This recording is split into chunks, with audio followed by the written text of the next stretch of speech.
En ce 24 décembre 1818, le jeune prêtre Joseph Mohr se rend à Oberndorf, petit village autrichien proche de Salzbourg, chez son ami l'organiste Franz Gruber. Il veut mettre en musique un poème qu'il a écrit en 1816 car il a besoin d'un chant pour la messe de minuit. L'orgue étant en panne, il faut trouver rapidement une solution de remplacement.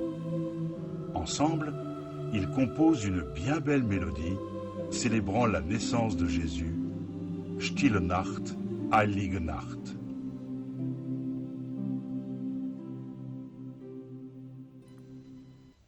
Au lendemain des guerres napoléoniennes, le pays est marqué par une grande misère. Ce chant, entonné pour la première fois dans l'église Saint-Nicolas de Oberndorf, lors de la messe de minuit, apporte une lueur inattendue de paix et d'espérance. Mais ils sont loin d'imaginer qu'une cascade de circonstances inattendues va propulser cette mélodie aux quatre coins du monde.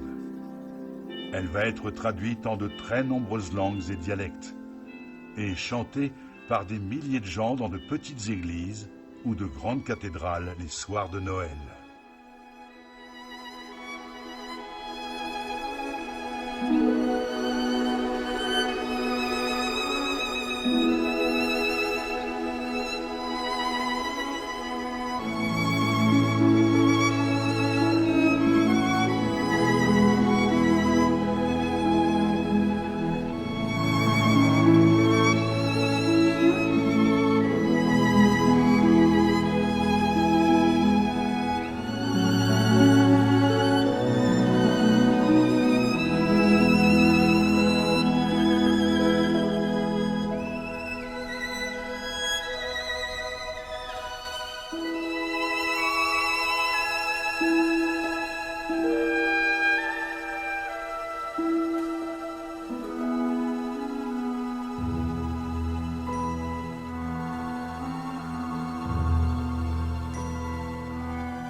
Ainsi, Mohr et Gruber offrent au monde l'un des plus beaux chants de Noël.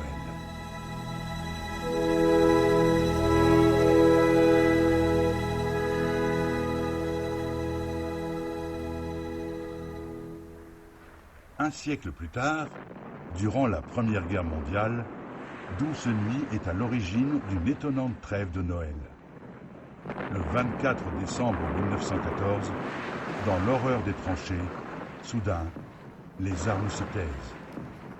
Et une voix, en provenance des positions ennemies, brise le silence. Un ténor officier allemand entonne cet hymne cher aux chrétiens, Stille Nacht.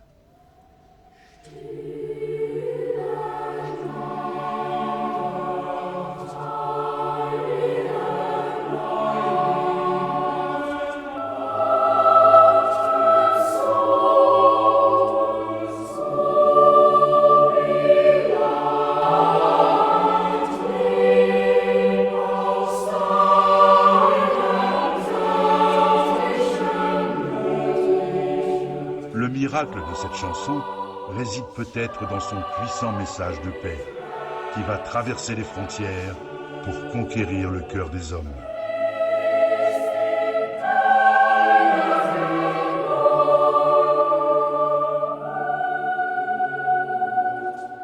L'église Saint-Nicolas fut remplacée d'une manière symbolique par une petite chapelle en 1924. Chaque année, des milliers de visiteurs viennent encore aujourd'hui dans ce petit village autrichien.